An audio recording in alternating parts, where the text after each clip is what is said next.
Hello, welcome back. So let's say we've got a meter stick that's balancing at the 50 centimeter mark, and then I hang a mass on one end. What's that going to do to the center of mass of this meter stick? That center of mass is going to slide over. Okay, and now the center of mass is not in line with the fulcrum or the pivot point, and so it's gonna rotate. So it's going to be unbalanced, okay, because there was torque, which we'll figure out what that word means in a little bit. Okay, so in order to be balanced, the pivot point's got to be in line. So by in line, I mean in line with the base of support, the pivot point. Okay, now right now I've got it balancing. What would happen if I dropped it down from the mass and I dropped it down on a string? I dropped it straight down. Okay, would it still balance? Okay. Well, a couple different ways you can think about it. The mass is still pulling at the same point on this, so it'll balance from that point of view. But the one that I really wanted you to be, I really wanted to illustrate with this, was that the center of mass just goes down. And because the center of mass is still in line with the base of support, and by in line I mean with respect to gravity, draw a straight line down. Okay, as long as it's in that line up and down, then you're going to balance. Okay. Okay. Another way that you can find the center of mass of an object is if you can cut some weird shape. Okay, so here I've got a triangle, not that weird, but whatever. And if you suspend it from from a pivot point. Okay, so picture this is the hole in my blue object, and then this is a piece of wood poking through where this thing can pivot freely about that. Okay. And then I suspend a line to a mass. Now, what that does is by suspending a line to a mass, I'm drawing gravity. Okay, I'm drawing the line of gravity that we have to be in line with. Okay, so what I can do is I can draw a line along the string, and I know that the center of mass or center of gravity has got to be somewhere along that line. Okay. Now, if I pick another point to suspend my shape from, and I keep my suspension, my pivot. I'm having trouble talking today. And I keep my plumb bob, if you will, the mass on the string. If I keep that right where it's at, it's still going to point straight down. Okay. But this thing is going to balance now, where the center of mass has got to be under my base of support. Okay, so the key thing here is that this plumb bob draws gravity, okay, and then that the shape that I'm doing is going to balance, okay, somewhere where the center of gravity is under the pivot point. Okay, so if I draw another line where those lines intersect, it has to be the center of gravity. Okay, and I can do a third one, and it'll do that too. So another way you could find this is So another way you can find the center of gravity of an object is to allow the shape to freely swing from a pivot point, and then use a plumb bob to draw the gravity vector straight down. And it's got to be somewhere along that line. So intersecting lines of suspension points is probably the easiest way to word that. Okay, the Leaning Tower of Pisa. It's leaning pretty good. Okay, but why does it not fall? Okay. So here we've got an object that's balanced. Okay. Here we've got an object that's on a tilted ramp.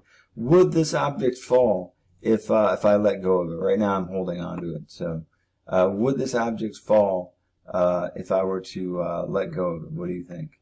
Okay, the answer is yes. Okay, and this is kind of a major point. Okay.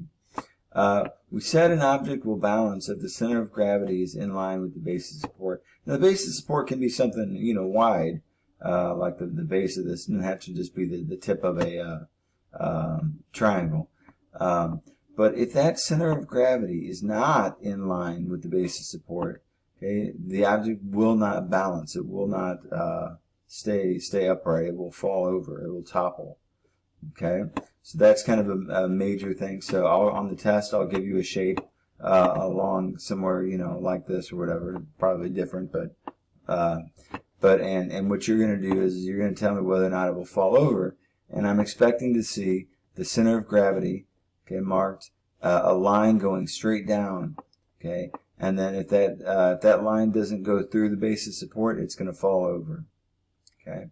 So right now we've got this object that's tilted, and it can't be tilted over anymore without falling over, okay, because the line down due to gravity is right at the edge of the base of support. So any more tilting and that line will not be going through the base of support. Normally I would do a demo here, but I can't do the demo now. So the center of the Leaning Tower of Pisa is still standing because the center of mass, the center of gravity, is still above the base of support, meaning that if you draw a straight line down from the center of gravity, it still goes through the base. Okay. Now, as you can see, it's actually got quite a bit of tilting left. I kind of estimated where I thought the center of mass would be, just kind of putting it in its middle. But it can tilt over quite a bit before it will tip over. So it won't tip over until it's looking more like this, which would be really, really tilted. Okay. Double-decker buses. These things, in order to be certified roadworthy, in order to be legal to drive passengers and people and drive around in general, these things have to withstand a tilting test. Okay, and what they do is they put them on this table, which is called a tilt table, and they tilt it until the bus falls over. Now they catch it before it falls too far. Okay. So a bus must be able to withstand an angle of 28 degrees without tipping over. Okay, there are several buses that can withstand a tipping an angle of 40 degrees. So that would look something like this in order for that to be the case. So this is where the center of mass has to lie in order to withstand a 28 degree. This is where the center of mass has to lie in order to withstand 40 degrees. Okay. So in order to be more stable against tipping, you want to get that center of mass as low as possible. Okay. So how do they got these double-decker buses, which are going to tend to have higher centers of mass because they're double-decker. What do you think they do to keep that center of mass low? Okay. Don't put passengers on the top, right? Because this is even with passengers on the top. I don't think they tilt test it with pretend passengers. I think it's empty, but but this is actually going to be even worse when they put passengers on the bottom and on the top. Well, you want to put things that are heavy very low, okay? And you can't tell the heavier clients that they have to sit on the bottom. So that method doesn't work. So what you can do is put heavy things like the motor. You want to put that as low as possible, but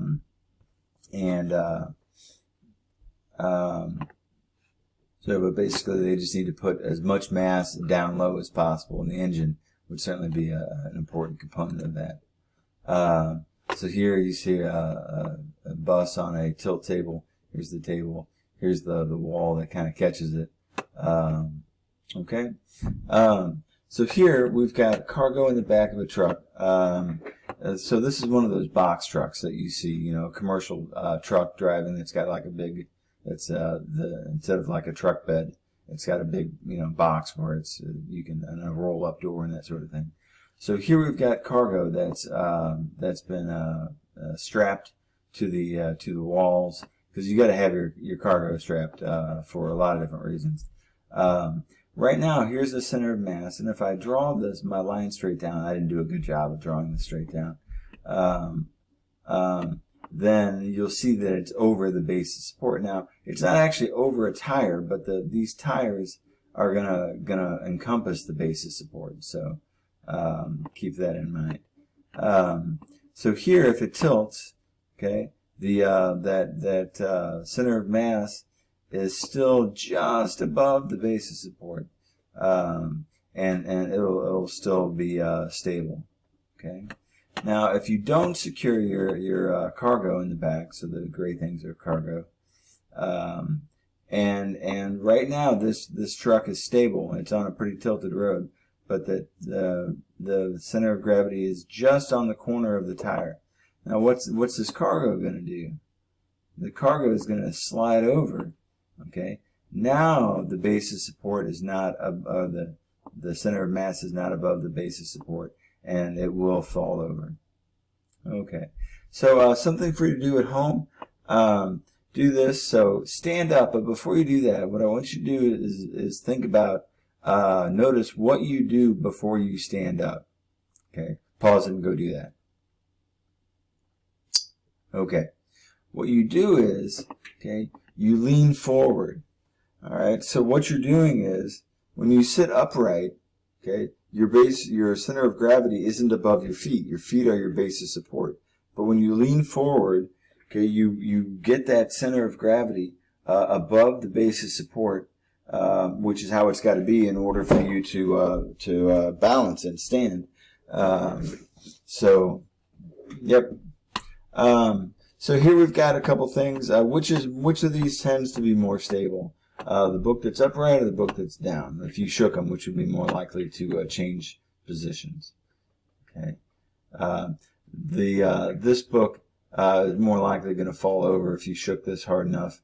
But this book is already this book's pretty stable. So basically, things tend to naturally go to states where their center of gravity is as low as possible. So if you were to push this ping pong ball, this is a cup of water, this is a ping pong ball, and I were to push that ping pong ball down, okay, what's going to happen to the center of gravity when I do that? Well, the ball goes down, but the water goes up, which is heavier, the ball or the water? Well, the water is. So the water brings the center of gravity up, okay? And when you let go of it, that ping pong ball flies into the air because it's trying to get back to its more stable state, which is with the center of gravity as low as possible, which is the ping pong ball floating in the water. Okay. So here we've got another example. Which of these is more stable? I've got the same identical object in two different orientations. If I shake these tables, which one of these is more likely to change its position? It will be the left one. Okay. The one on the right is more stable, and it's more stable for a couple of different reasons. One is that its center of mass is lower, its center of gravity is lower. But there's another reason, okay, that it's more stable. It's said to be in stable equilibrium. Okay, that's because in order for this thing to pivot and fall over, because there is probably this state's probably a little bit more stable. In order for it to do that, the center of mass has to rise, okay, as it pivots about that corner. So the pivot, that center of mass rises and then goes back down. Okay, on the shape that we said was less stable. Okay, in order for it to fall over, the center of gravity just goes down. Okay, so this is pretty unstable right here. All right, so this is unstable equilibrium, and this is something you'll need to know. Well, I don't say that for everything you need to know, because then I'm telling you everything. By the way, you need to know that. Any motion, any movement lowers the center of mass, center of gravity, and that's unstable, because that is unstable. In stable equilibrium, the center of mass must rise first before it falls over the rest of the way.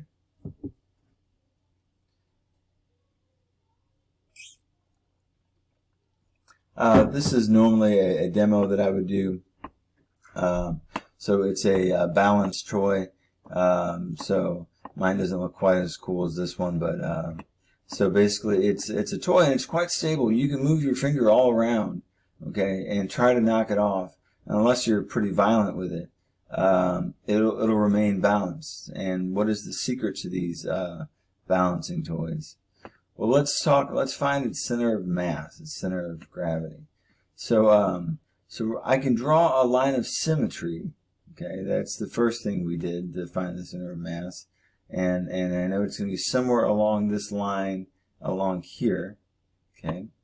Then I can use one of the latest things that we just learned, and that's tie it off to a suspension point, and then hang a plumb bob or a mass from that. And I know the center of gravity is going to be somewhere along that line. Okay, so where these intersect is going to be right here. Okay, and so the thing is, this is in stable equilibrium. So if this is my finger, the triangle, the pivot point, okay, this is the masses. Oh, I forgot to mention.